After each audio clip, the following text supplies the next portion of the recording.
the day could be today that your career is over. Now what do you do? So I better get to work. Rest at the end, not the end. And that's something I always live by. I'm not gonna rest, I'm gonna keep on pushing now. There are a lot of answers that I don't have, even questions that I don't have. But I'm just gonna keep going. I'm just gonna keep going, and I'll figure these things out as we go, right? You just continue to build that way. So I try to live by that all the time. Have a dream, sacrifice for it, and never ever rest in the middle. I came into the NBA, I was like, man, this was really hard. One of the things I would do is everybody would be at the cafeteria work, eating and doing some stuff. I just go back and tell them. How can I show you that no, I have leadership? Well, you do it through training. Right? So when I get up in the morning, my daughter goes with me. 4 a.m.? 4 a.m. My 15-year-old goes with me. She goes with me before school, and it becomes a daddy-daughter thing. That's good. Through that process, she understands the value of hard work. So it's through those behaviors is where I find the motivation. I think the definition of greatness is to inspire the people next to you. I think that's what greatness is or should be. It's not something that lives and dies with that person. It's how can you inspire a person to then in turn inspire another person, and then inspires another person. And that's how you create something that I think will last forever. It's not sit around and it's all happy and lucky time. The leader, your job is to get the best out of it. You gotta deal with it. Face it, learn from it. It's exciting when you win, it's exciting when you lose, because the process should be exactly the same. But the hardest thing is to face that stuff. But what if today is the day that that's it. Now what do you do?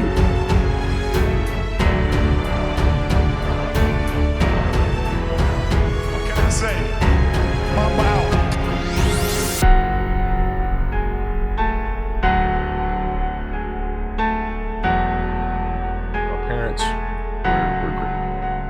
Up, they instilled in me the importance of imagination, curiosity, and understanding that, okay, if you want to accomplish something, I'm not just going to sit here and say, yes, you can do whatever you want. Yes, you can, but you have to also put in the work to get there, right? So they taught me that at a really early age, man.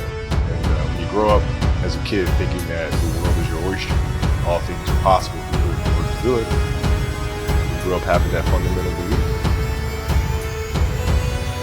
Who was more influential for you, father and mom? Both were influential at different points. My mom was there on a daily basis.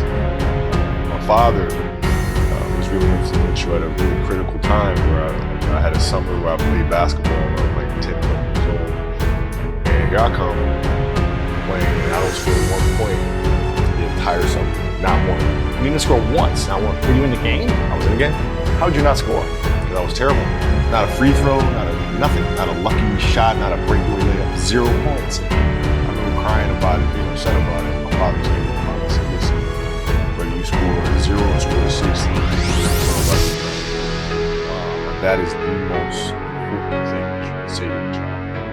Because from there, I was like, okay, it gives me all the confidence in the world to fit. I have the security. But the hell with that, I'm scoring 60. Let's go. Right. And from there, I just went to work. I stayed with it, I kept practicing. I think that's when the idea of understanding the long-term view became important. Because I wasn't going to catch these kids. I was going to catch them for a year. Right? So that's when I sat down and said, okay, it's going to take some fun. All right, what do I want to work on first? All right, shooting. All right, let's knock this out. Let's focus on this. Half a year, 6 months, nothing to shoot. Right, after that, all right, creating your own shot. So I started creating a menu of things. When I came back the next summer, I was a little bit better. And then 14 came around, back half of 13, 14 years old, and then I was just killing everyone. And it happened in 2 years. And I wasn't expecting it to happen in 2 years, but it did, because what I had to do was work on the basics and the fundamentals. But they relied on their athleticism and their natural ability. And because I stick to the fundamentals, it just caught up to me. And then my body, my knees stopped hurting. I grew into my frame. and then your athleticism. Once you have the fundamentals, the hard work, the mindset, and you tack on the athleticism, it's game over. Then it was game over. Wow.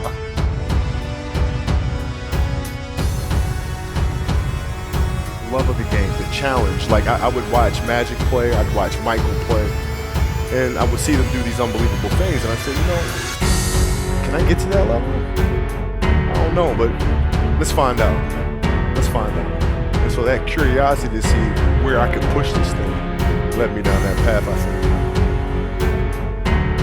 With the 13th pick in the 1996 NBA Draft, the Charlotte Hornets select Kobe Bryant from Lower Merion High School in Pennsylvania. Greatness lies ahead for this young man. Well, I learned that you have to work hard and you have to approach the game with a serious mindset. There was a stretch in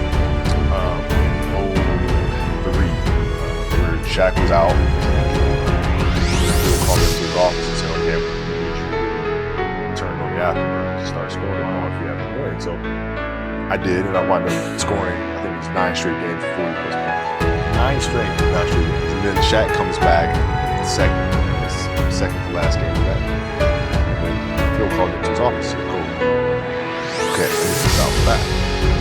Like, why? Like, we're winning. I don't understand. It's because our goal is to win championship.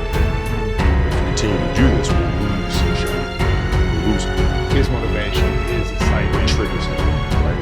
So I need you to pull back so we can pull Shaq forward in the future. And that was a big challenge to move from, being the single dominant player to understanding, okay, I have to help these other guys. Or lift everyone else up. It's tough. It's more like put yourself to the side, put yourself in their shoes and understand what they're feeling. And then you have to make certain decisions of, okay, what buttons do I need to push for this player to get them to the next level? So it's not sit around, it's all happy or lucky time. The leader, your job is to get the best out of it. Even if they may not like it at the time. It was very demanding because he expected everyone to put in the same effort as he was. And that was unrealistic. You're not behind me, you're not in front of me, you're right there parallel with me. Practice was very competitive right away. You know how Kobe is. We was jawing, we had it going sometimes. He didn't let me slip a lot. Times where I get ejected or I'm about to get a technical foul or going off the deep end. He would be there to, set me straight a lot, which helped me a lot. So we get in the timeout, he's like, hey, I'm open. I'm like, okay. And so we go out and same thing comes, hey, I'm open. Okay. There you go. Come back in, hey dude, you gotta throw me the ball. I said, man, fuck that. Get it off the rebound if I miss, bro. Listen, I don't deal with people that don't commit at that level, but then act as if they do.